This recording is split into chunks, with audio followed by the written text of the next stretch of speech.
Барымташының тәубесі. Бұл өзі көкпардың көне мекені оңтүстікте болған оқиға. Ол кезде көкпаршылар бір ауылдан бір ауылға келгенде бүгінгідей қонақ үй жоқ. Келген ауылына бытырай қонады екен. Сарағашқа сау ете қалған көкпаршылар әр үйге ат байлайды. Омыраулап 30-ды еңсеріп қалған ыбырай бастаған азаматтар да бір үйге келіп түседі. Қонақтардың көкпаршылар екенін сұрамай білгенмен үй іші жылы шырай таныта қоймайды. Әсіресе бүкшейіп төрде отырған ақсақал онша елемейді. Бір кезде барып кеудесін көтеріп жөн сұрайды. Ыбырай, көкпаршылармыз Қазығұрттың Үшбастау деген ауылынан, жолбарыс деген кісінің балалары едік, дейді. Міне қызық, бағанадан қас-қабағы кепкен құрмадай құрысып отырған қариямыздың көзінен оты жарқ ете қалды.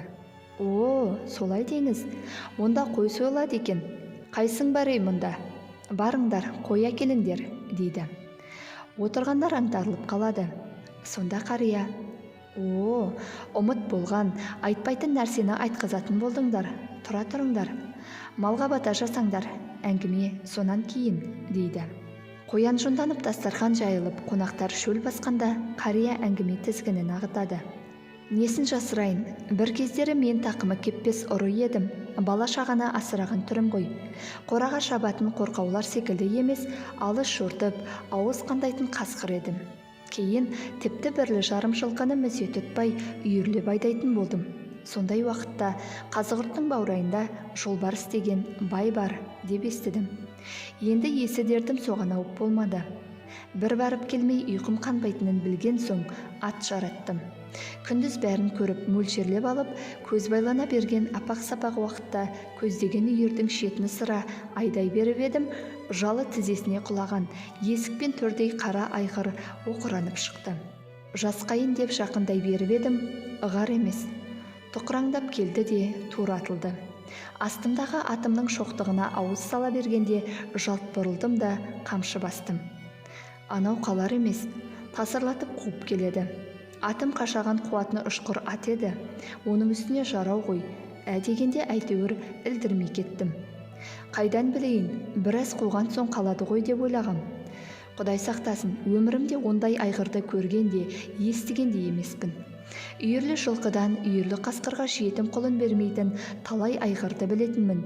Адамды мұнша қуған бар ма? Бұта бүрген, ойлы қырлы жер демей орғытып, қарғытып қашып келем.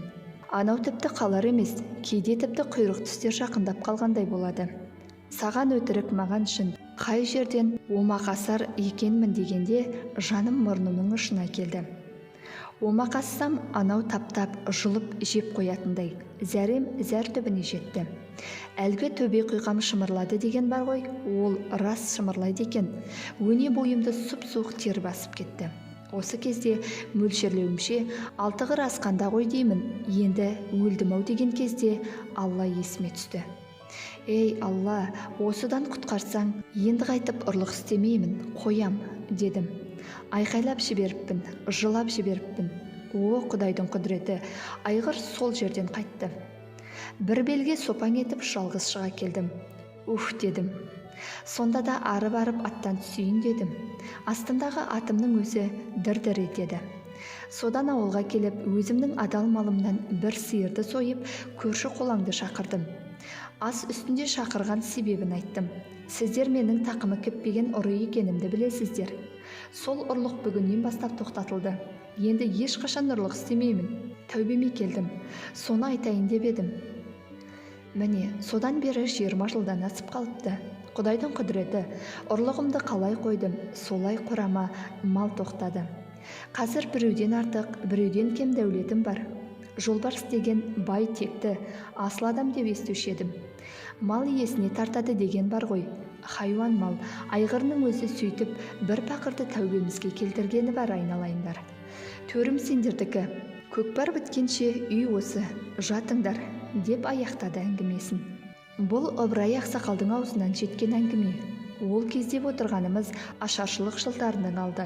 Айтпақшы, ақсақалдың ұрлықты қалай қойғанын ауылдастары қонақтарға айтылған осы әңгімеден кейін барып бірақ біліпті. Кейбір өрескел әрекетті өрге кірек жігіттерге, «Әй, сен бе, сен, айғыр қумай адам болмайсың. деп жымиып қоятынының да жұмбағы сол кезде шешілген екен.